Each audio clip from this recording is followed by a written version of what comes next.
Akala mo, simpleng palaboy lang. Pero, genius pala. Like and subscribe muna. Kilala kita.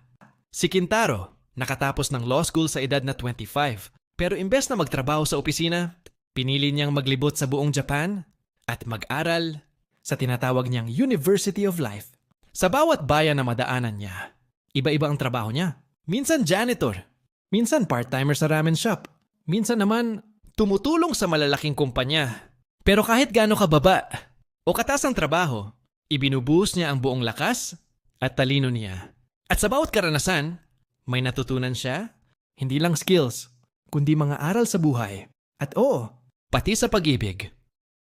Golden Boy, isang nakakatawa pero nakaka-inspire na kwento ng lalaking nag-aaral sa University of Life.